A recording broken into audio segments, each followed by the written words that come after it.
आमचं तिकीट घोषित झालं पक्षाकडनं तर आम्ही निवडून येऊ, पण अशी परिस्थिती नाहीये आणि त्यांनी सुद्धा एससी समाजातली बुजगावणी उभी केली। इतके वर्ष या भाजपला, आरएसएसला आणि अर्धी चड्डीवाल्यांना प्रेमविवाह चालत नव्हता। बीडमध्ये सुजाता आंबेडकरांची सभा पार पडली। सुजाता आंबेडकर प्रचंड भडकले। या अर्ध्या चड्डीवाल्यांना प्रेमविवाह चालत नव्हता। मग निवडणुकीत उमेदवारी देताना आंतरजातीय विवाह केलेले हे कसे हुडकून काढतात? पुढे ते हेही म्हणाले, प्रस्थापितांनी एससी मधले काही बुजगावणे आपल्या विरोधात उभे केले आहे। सुजाता आंबेडकरांनी भाजप आणि आरएसएसला थेट इशारा दिला।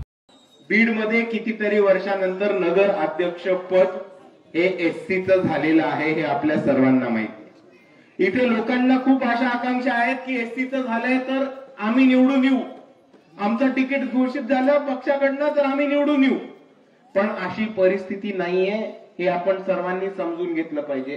कारण आपल्या विरोधात मोठे प्रस्थापित पक्ष उभे आणि त्यांनी सुद्धा एससी समाजातली बुजगावणी उभी केली आहे, हे आपण सर्वांनी समजून घ्या।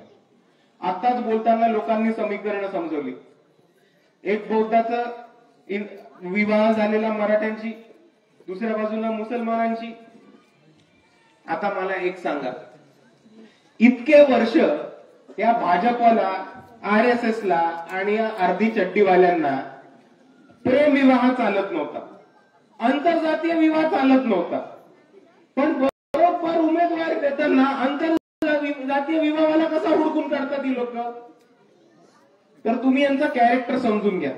दोन्ही समाजाची मतं पाहिजेत, समीकरणं बसवायची आहेत म्हणून हे उमेदवार हुडकून करतात। पण जर आपल्याच समाजाच्या पोरांनी, एका दलित समाजाच्या पोरांनी किंवा दलित समाजाच्या मुलींनी एका प्रस्थापित मुलाच्या प्रेम प्रकरण झालं किंवा त्याच्याहून विवाह झाला, तर हे त्यांच्या मागे लागणारे आरएसएस आणि भाजपचीच लोक असणार आहेत, हे सुद्धा तुम्ही इकडे समजून घ्या मित्रांनो।